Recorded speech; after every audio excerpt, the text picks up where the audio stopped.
Unfortunately, it was all true, including the teddy bears. My eyes! There's something wrong with them! Everything's pink! But her eyes were fine. It was the room that was pink. Pink cuddly toys. Pink furniture. Pink clothes. And a hand-drawn homage to teenage heartthrob Pelvis Cressley. Covered in pink hearts. Everything a teenage girl could dream of. It looks like a marshmallow exploded. It was at this point Jenny remembered where she was. I shouldn't be here. What happened? And what is that terrible music? I can't think straight with that racket playing. These aren't my clothes. And where's my journal? That wasn't the only thing missing. The dean's ring! It was in my pocket.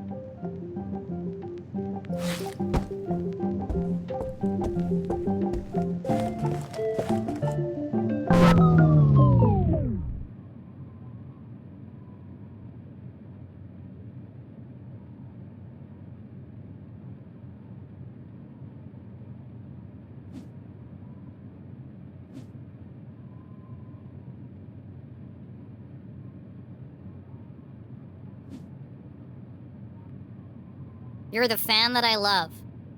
Ah yes, the eagerly awaited follow-up to the smash hit. Even though I'm a big star and you're just a fan, perhaps someday we could be together.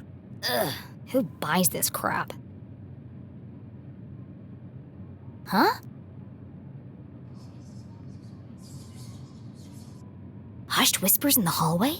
I should investigate.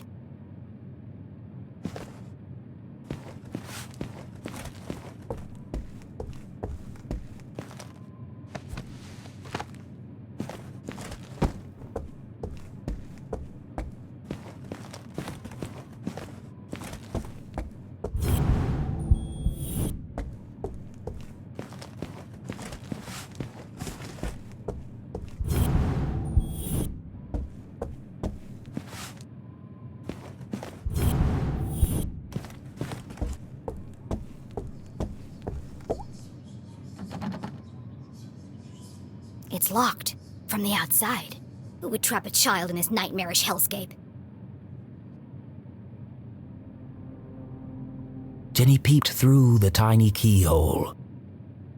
As her eyes adjusted to the light, she recognized the substantial frame of Winston LeClue, Arthurton's long-standing sheriff, and Jenny's.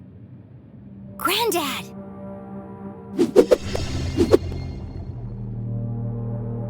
Jenny's relationship with her grandfather was contentious, to say the least. He was a stern and humorless man who placed honor, tradition, and the law above all else. Sometimes even family. But what was he doing here? And who is he talking to? Florence and Richard Glatz were the wealthiest couple in town, and hugely influential. Their company, Glatz Mining and Supply Corp., was the oldest in Arthurton. While Richard may have been the head of the business, everyone knew that Florence wore the pants. Exceptionally charming and generous, she always had a smile on her face. Which is why I don't trust her one bit. Being careful not to make a sound, Jenny leaned in and listened. With everything going on, I don't have time to watch her. It's no trouble at all, really, Winston. She can stay for as long as she likes. The girls are great friends. I only hope she feels better soon. That was quite the scene she made at the funeral. She should have left the boy alone. Really, Winston, this whole situation must be unbearably traumatic for the poor girl. Her mother in jail, and what she saw in the library. One shudders at the thought. And all this barely a year after what happened to Henry. She'll be fine. Just keep an eye on her. She can be a real handful. Oh, don't worry, I've planned everything. Pony rides, afternoon tea, and tomorrow, we're going dress shopping. Oh, that reminds me. I have something for you. Dress shopping? First they locked me up, now they want to torture me? I need to get out of here. Fast. But her curiosity was piqued. She had to know what Mrs. Glatz had gone to fetch, and so she waited.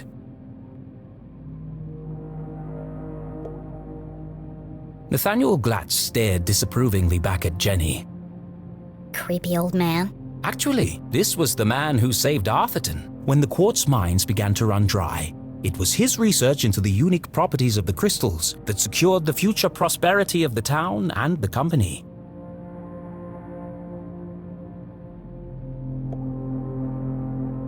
When Thalladius T. Pumberbitten discovered the first quartz seam lining the Great Mountains, little did he know the impact it would have on the future of the town. Little did he know the Glatz family would muscle in and take over the whole operation. Nowadays, it was hard to go anywhere in town without seeing something made from it. Huh? Where did he go?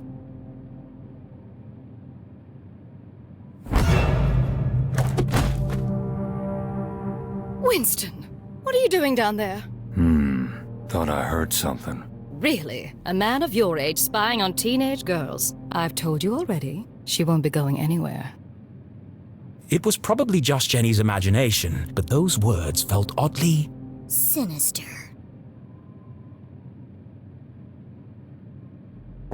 Here. Why does Mrs. Glatz have official police documents?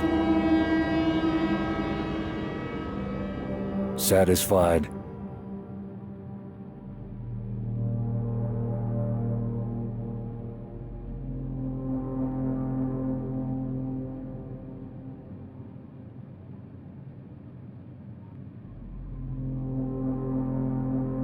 How is Julie?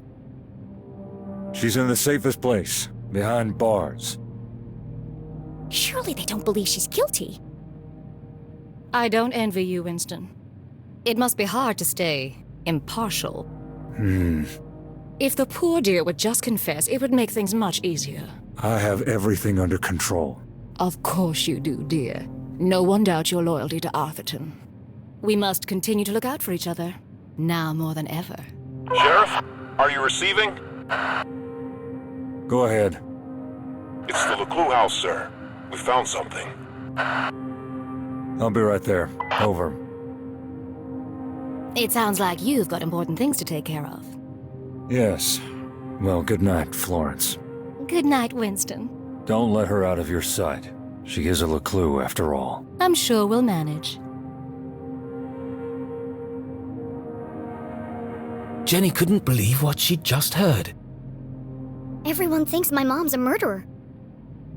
Thankfully, her mother's fate was in safe hands. The fine people of the Arthurton Police Department. Oh God! She's gonna rot in jail. Jenny could leave the case to them and enjoy a fun week of pony rides and shopping sprees. No. No? Mom always says a great detective leaves nothing to chance. I have to do something. But she was just a kid. What could she possibly do? This is my chance. The case of a lifetime. My mom needs me, and I won't let her down. I'm gonna find my stuff and get out of here. And just like that, a great adventure began. I don't have my detective gear to pick the lock. Besides, I can't just walk out in front of Mrs. Glatz.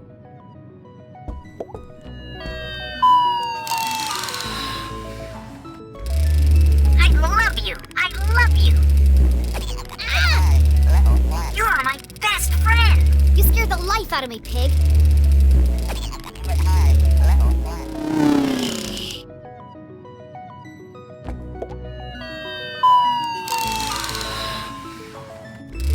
Let's be friends! Let's be friends! The sun was setting behind the great mountains of Arthurton, cradling the town in a warm red embrace. I slept the whole day away? I have to get out of here and make up for lost time. Best in show, horse ballet. First prize, advanced table etiquette. There's one here for best smile. Seriously? A heart-shaped mirror for the lady who loves herself. Ouch! That's hot!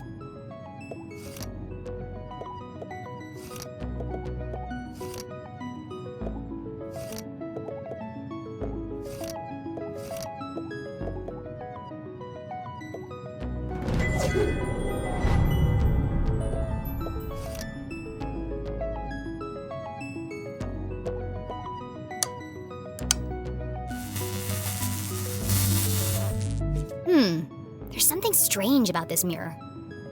This requires further investigation. I'm not touching it. I'll burn myself. They're too hot to touch while the lights are on.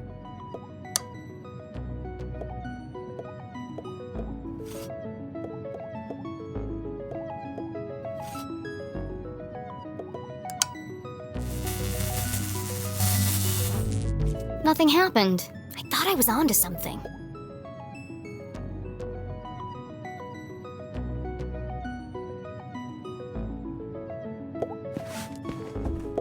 Seriously, who has windows this big?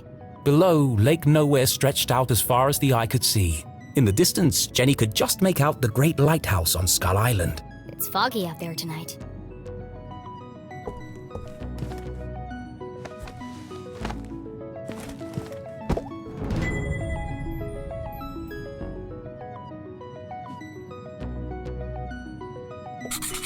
I don't remember any of this.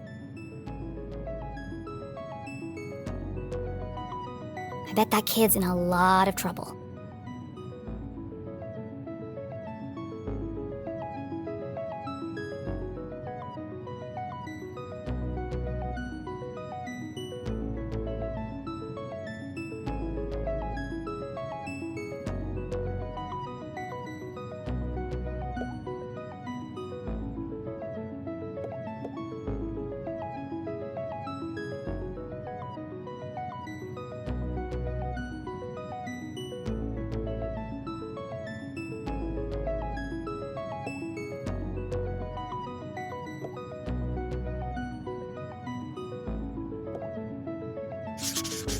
Mom wasn't covered in blood. That's a lie.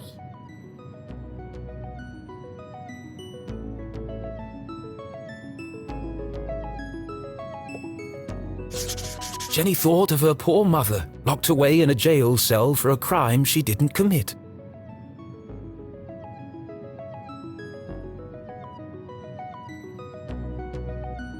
Don't worry, Mom. I'll prove you didn't do it as soon as I get out of here.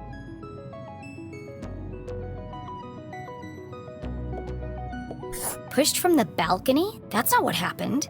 And no mention of electrocution.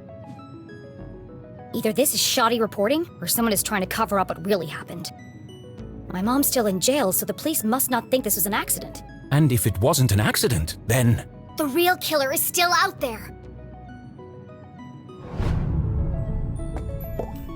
On the other side of the lake, beyond the Forgotten Forest, sat a more modest house. No fancy windows or crystal chandeliers, just a small wooden frame in need of painting. Home.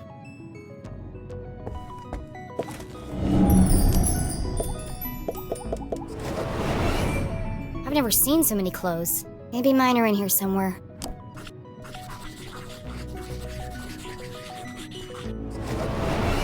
Well, my clothes definitely aren't here. They'd be easy to spot amongst all the sequins and ribbons.